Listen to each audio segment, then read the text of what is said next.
It's your boy Big, back in the motherfucking building.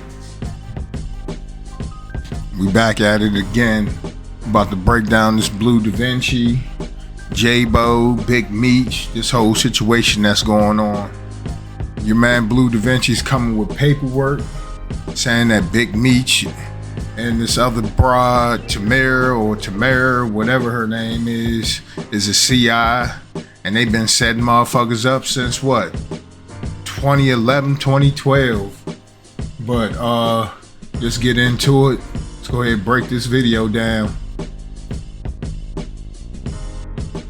Go check out my man camcaponenews.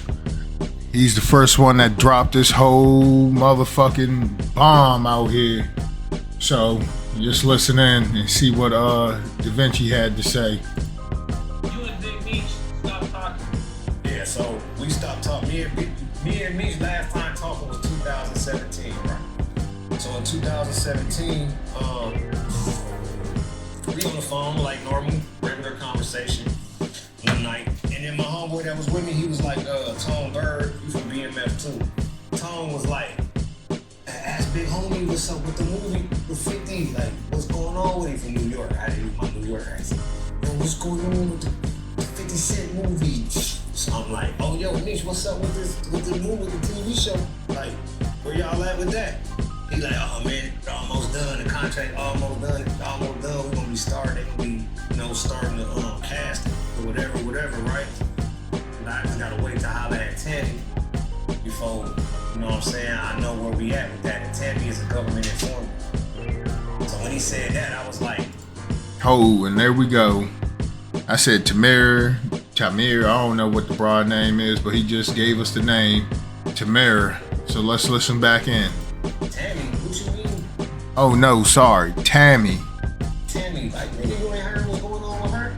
And then, like, shit, nigga, I heard some shit, but whatever it is, that shit ain't got shit to do with me. He was like, man, I'm gonna hit you back. Alright, that's the last time I ever talked to him.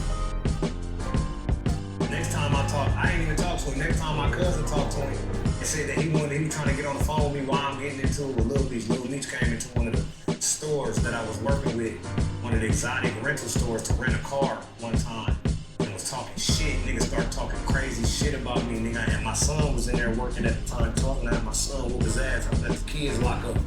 You know what I'm saying? I was mad as a motherfucker. But all this shit just ended up stemming from a whole other situation that was surrounding Meech that was going on and shit. You want to pull up some paperwork? You want me to show you how to pull up some paperwork? That's another thing. Y'all go check my man camcaponenews out. He got the paperwork on his damn page right now. Whole 32-page report. And the good page to look at is page 11 and 12. It got some names in it that's gonna shock you. But let's continue. About Tammy Cowan, right? Yeah, Tammy Cowan. Okay, now she's a co-producer of the BMF Stars TV show. Okay, and you're saying that she's an informant? Definitely, 100%. Okay. She's been an informant since 2009. Okay, so I'm on the page right now. Yeah, it's 32 pages or something.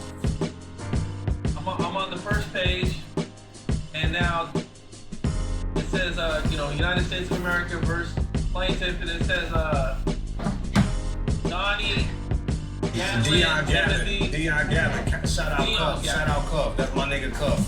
Dion Gatlin. Yeah, he's one of the first defendants. Yeah. Okay. St. Louis Project niggas. What's happening? So, can you kind of break down this paperwork for me and how she's involved in this? Where can I go? I mean, Tammy Collins is Big Meech personal assistant / business partner / whatever you want to call. You know what I'm saying? Oh, let me pause that for a second. Something that I've been hearing is your man Bleu was fucking with this broad back in the day. So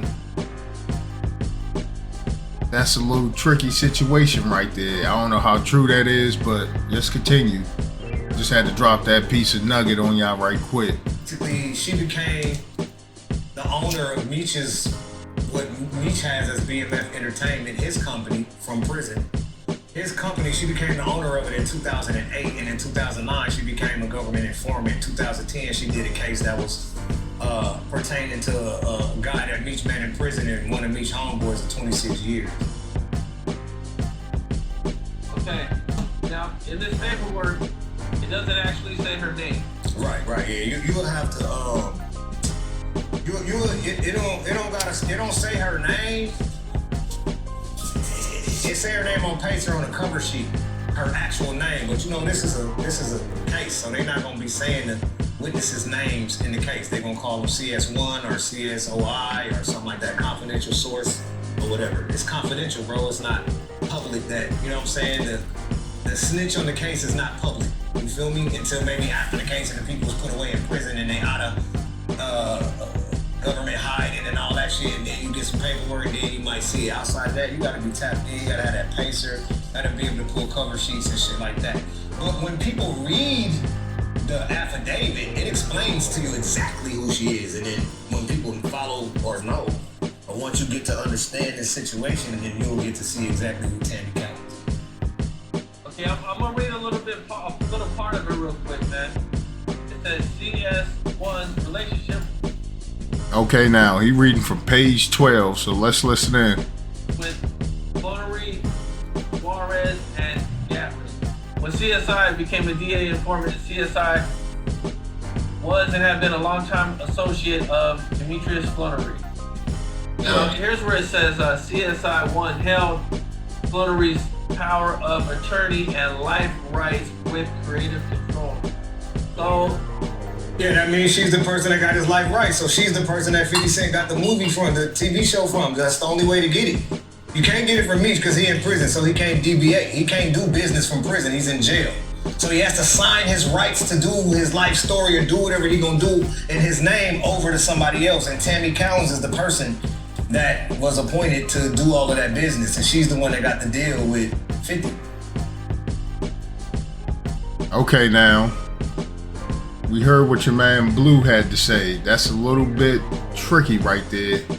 Your man Meech working with some bride that's working with the DEA, and they busting people out here like, shh. It don't look good for your man Meech right now. But all of this stem from a couple interviews that djvlad has done with a couple other BMF associates. So let's get into that.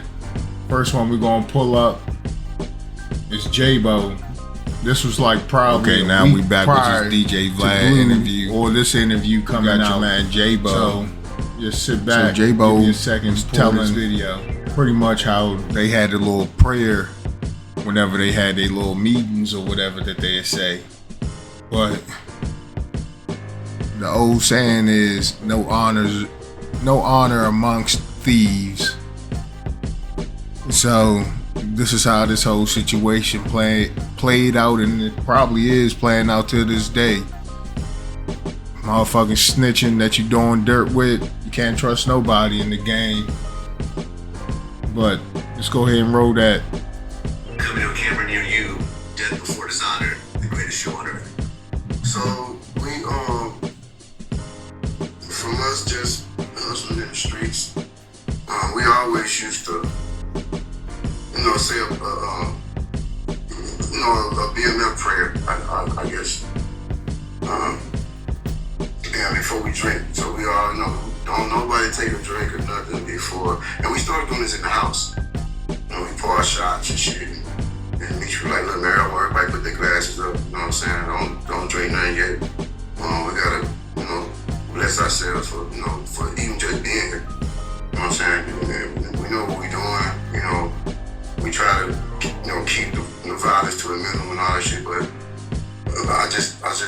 he came up with the saying. You know what I'm saying? I got it tatted on my wrist.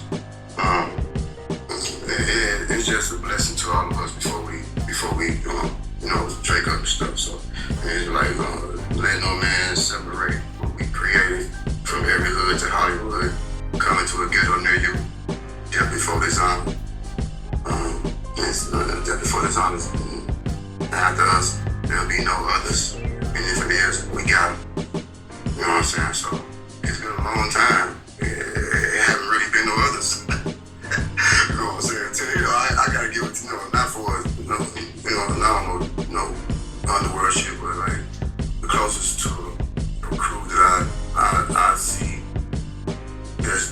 did like we was, you know, the 4PF, you know, on the good side, not on the busting side, not on nothing about that if they did that shit, but look like the little baby now and you know, Future now, and they look cool. Everybody iced up and shit. We all used to be like that back in the day. Whoa, if you just heard that, that made me think about that whole YSL situation. And I touch on that a little bit in this video. But with him saying that, ooh, man. Let me rewind that so you could listen to that again.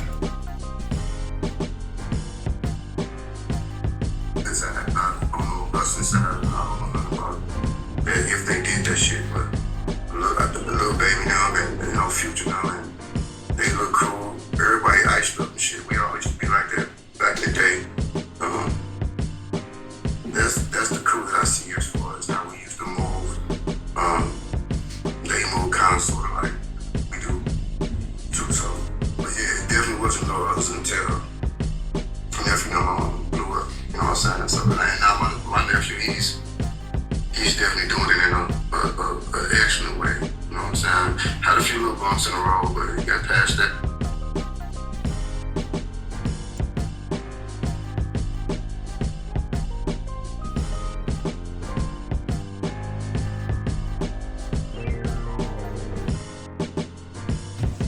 Okay, now let's get into it. We about to break down this whole conversation with J-Bo on djvlad. So they're getting into O-Dog and Bleu and how he put some things together to let niggas know Bleu and O-Dog is telling his shit. So let's get into it. You know what I'm saying? He always cool, you know. Yeah, it's just, you know, he had an attitude. You know what I'm saying? He like to, you know, he like to fight women. We used to always have to stop him from, you know, trying to beat on his girl, you know, shit like that. But you know, always cool, always doing what you're supposed to do. You know what I'm saying? It's just, you know, other shit happened when it got bad. You know what I'm saying? Right. Because O-Dog ended up getting arrested with a bunch of drugs, and he actually started to cooperate against Big Meech. He actually told the authorities that he got his cocaine from Meech. And this was somewhat of a breaking point in the investigation, because now they finally linked a high person, a high-level BMF guy, to the boss of BMF. Later on, you found out that O-Dog, someone who you were cool with, did that. Like, he was the first person to really cooperate on that level. Well, what'd you think? So, I got some, I don't know, somebody sent me a printout of an article with where he was talking to either the state or the feds. I don't know which authorities he was talking to at the time. And it was saying what you said, like, you know, Meech would, how you go pick up, you know, 50 bricks, 30 bricks, whatever. And he said, who would you go meet? Where would you go meet him at? I would go meet him at this place called The Gate. Who would you receive him from? And he mentioned my name. You know what I'm saying? So when I read that, I was in the county jail in Detroit. When I read that, I hurried up and wrote Meech. Hold on. No, I get a letter from Bleu in the county jail. And, you know, I'm happy to, you know, get a letter from him and shit like that. I ain't heard from him, you know, since the situations and shit. And, you know, he just, you know, telling me what's going on. I was like, hold on, somebody wanna holler at you. I'm like, you already know about all that. So, when, you know, on the letter, you're like, what's up, Chad? You know, you're calling me my real name, playing with me and shit. Like, what's up, Chad? What's going on, man? Just O-Dog just hollering at you, bro. Keep your head up type shit. So I was like, oh my fucking God. I was like, damn, I know O told on me. And dude, I'm not done. I know the system a little bit. Okay, now, so what he's saying right there is, the nigga that snitched on me is in the same cell as you, and you give me a call. So something ain't right. Shit looking real fishy right now. But let's get back into it. If you're telling, you're not supposed to be with somebody that's not telling on the same case. What the fuck? Am I getting a letter from Bleu and he in the same unit with Odo? So I hear up and wrote, bro, long man, what the fuck? Bleu doing in the county jail with Odo, they shouldn't be together, bro. Period. You know what I'm saying? Like, I was happy hearing from him, but then like got to the end of the letter, the PS shit, and I see him writing me. I'm like, nah, man, this can't. But fuck that. I wrote, bro, he ain't supposed to be with him. Like, what the fuck is he doing with this dude, bro? Like, you know, dude told him this. I think I even sent them the article that I had. You know what I'm saying? That was my suspicions, you know. I didn't want to talk, really want to talk to O. You know what I'm saying? I wasn't going to talk to him on the phone, but if I talked to him on the phone, I wouldn't even get on the phone. In fact, I probably would have hung up the phone because I'm mad at Bleu now. I said, like, what the fuck is you with this nigga for? And that's what I'm saying. Shit just look real suspicious. You got a nigga that snitched on me,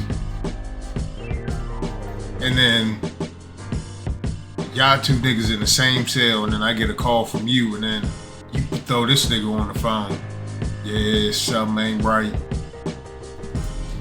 You know, but that was the thing. I found that shit out about. I was like, shit, I'm cool on him. You know what I'm saying? You know, I'm telling you, boy, I'm saying, the fuck? You know, because I was taught different. Bro. I was taught, like, where I come up from, like, motherfuckers, you know, they tell you, like, man, you don't run your mouth. You know what I'm saying? Like, if you get caught, shut the fuck up. Don't say nothing, man. We gonna get you a lawyer type shit. This shit how I was taught. Like, I just live by them rules. You know what I'm saying? Like, motherfuckers, you know, when I got locked up and shit, and you heard, you know, when I heard from people, or I used to get letters in prison, like, man, that's what's up, man. You know, you stand up type of guy and all that shit. Well, in my motherfucking eyes, I ain't having no other way. Because that's how I was taught. And I felt that at the time, we had a crew that felt the same motherfucking way that I felt. So, you know, I wasn't even worried about nothing. You know what I'm saying? Like, shit, my crew finna stand up. Until I see that article with O telling on me. He telling on me. He told on bro too. You telling on both of us, bro. Like, you stepped up. We ain't stepped to you. We took a liking to you because you did what you were supposed to do. You did some dumb shit. And the dumb shit, a lot of that dumb shit you did by beating up motherfuckers, fighting in clubs and shooting inside clubs and shit, really got you hot. That's why them people was on all and they say you fucking with us. That made it a whole lot worse. But you did a lot of dumb ass shit to draw them to you. You know what I'm saying? So when I found out about that shit with him, man, I was cool though. I ain't care if I heard from him again. You know? Well, Bleudavinci, you know, I've done interviews with Bleu, and I remember I did an interview with Sosa from BMF, and he had said that Bleu had cooperated, and I remember Bleu was angry at me over doing the interview. You know, he sent me. Well, Bleudavinci, you know, and I've done interviews with Bleu, and I remember I did an interview with Sosa from BMF, and he had said that Bleu had cooperated, and I remember Bleu was angry at me over doing the interview. You know, he sent me a little threatening DM and then blocked me so I couldn't respond. I told him if he ever wants to do an interview, you know, he could sit down. Yeah, he cooperated. I mean, I didn't see it. It was in Mrs. And this is your man Dexter or Sosa. So this came out probably about a year or two ago. but he was one of the main ones that came out publicly and was like, yeah, your man Bleu Davinci was snitching. So I can see where the rant is coming from Bleu Davinci and shit. Motherfuckers coming out saying you're a rat, but shit, it don't look good for Bleu Davinci neither. So let's continue. It's Morris Salute's book, but his own lawyer said, yeah, if there was anything else that we could do, Your Honor, to help you along with this case, my client would be more than willing to cooperate with you all to help you in this investigation. Bottom line is, you didn't take the single plea. You went in and was giving them information on shit that they already had and thought it was cool, but you still, that was part of that. You just confirmed other shit that the other CIs just done told. But and see now, I hate to bring up this YSL shit, but that's pretty much like the same thing when that video dropped. What's the nigga name? Gunner in court, and he was just like, yes. Same thing with Bleu Davinci. It may not have to be on paper, but if you go in front of those people and they get to asking you questions and you answering yes to all of these questions, you pretty much motherfucking giving them people confirming everything that they already had on the whole crew. So, but let's continue. Plus, you did a smack video prior to that was giving them the whole fucking play. They never knew nothing about it. That smack video was detrimental. And that's another thing. Social media, videos, man, y'all youngins gonna have to learn. That's getting niggas caught up out here left and right. Stop flashing for the camera. And finding out who each person was. From your point of view, did Bleu cooperate or did he not cooperate? Man, look. Now we back on J-Bo. So let's sit back and see what J-Bo has to say. Me personally, I never seen no paperwork on Bleu. And prison rule, if you don't have paperwork, really don't bring this shit to me. But it's a difference when I'm the paperwork. So I think Bleu told. I know Bleu told.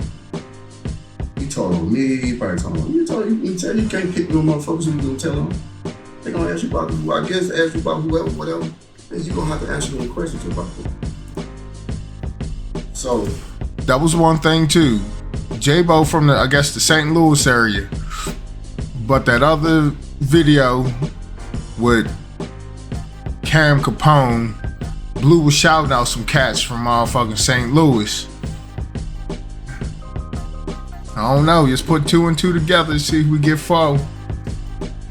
The reason that I felt, even the book had just came out when I was in prison.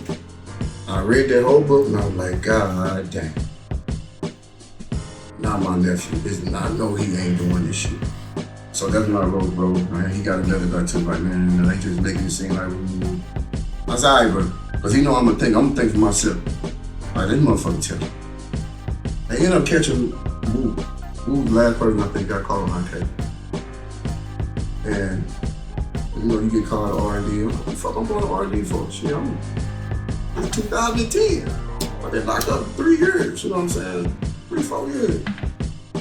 Man, pack your shit up, you gotta go to court. For what? What I'm going to court for? I got my, man, so now my head hurting, you know what I'm saying? I don't know what the fuck, like, damn, he motherfucker got me a catch-22, what the fuck they got going on? So man, I ended up getting on the plane and shit. They flew us to Florida. We had to get off the plane in Florida and jump on the bus. Now, these motherfuckers flew way past Georgia in Florida. We had to get off the plane, jump on the bus, and drive back to Georgia. As I'm standing, in my place, chapeled up, on the side of the bus, before I left prison, I heard something about some girl, I can't think of her name, in Bleu. Something about like a body or some shit like that, right? That right there, when he says he heard something about Bleu and the chick, that makes me think about what I was saying earlier.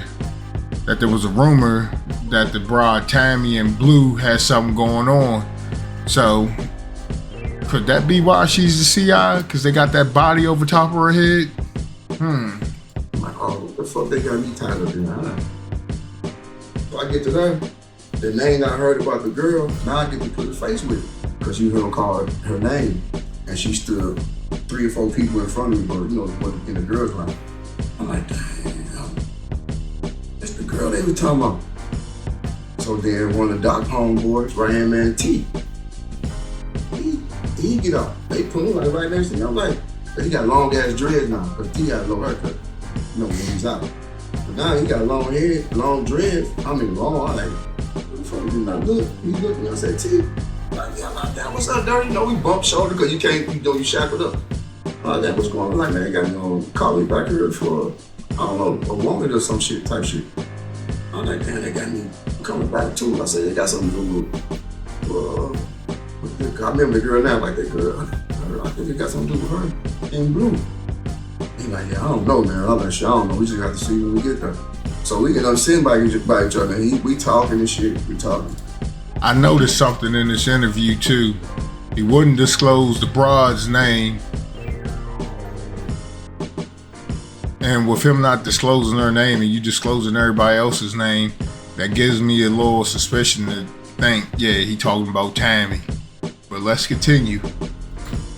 And he like, yeah, man, Doc told on me too. You know what I'm saying? I'm like, damn, like, man, Doc was a dirty motherfucker. We talking about him and shit. So, I'm thinking he want us. You know what I'm saying? Like, he, stand up type guy type shit. So we get the Lovejoy. He shit about the Lovejoy. I get the Lovejoy. I'm telling the story because this is how I found out about me.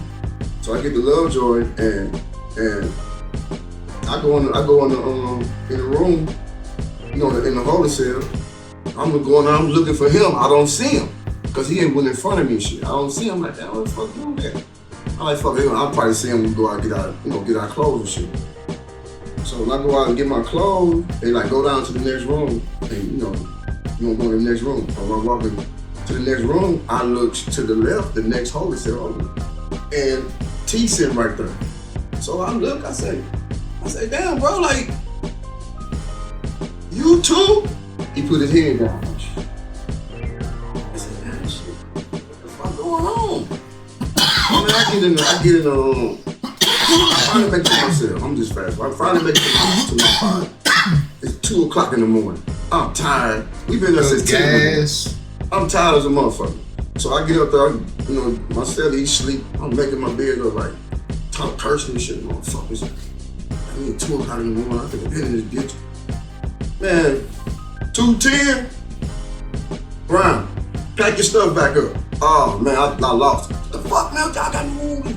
You know what I'm saying? I know I don't even talk bad as CEO. I give them the respect, all that shit, but this night I went off. Like, man, what the fuck? Like, man, you got 13 separate T's against you.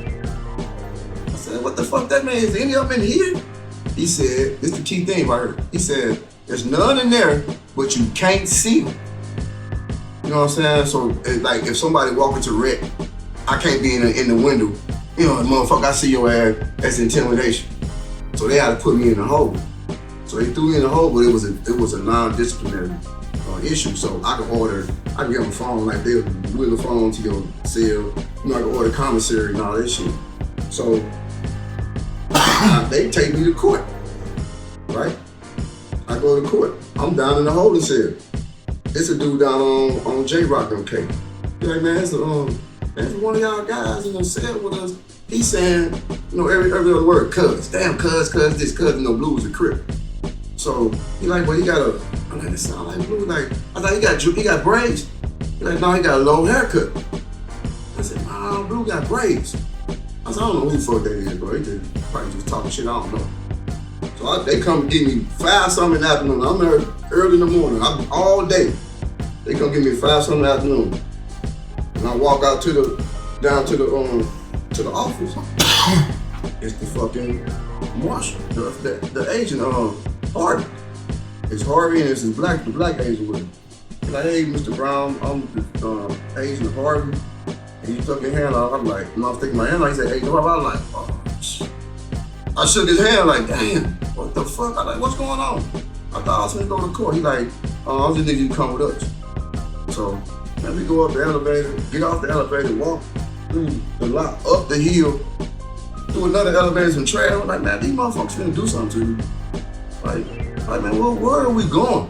Like, just bear with us 1 second, Mr. Brown. We almost there. So we end up walking into an office. I walk into an office. It's like 9, 10 motherfuckers.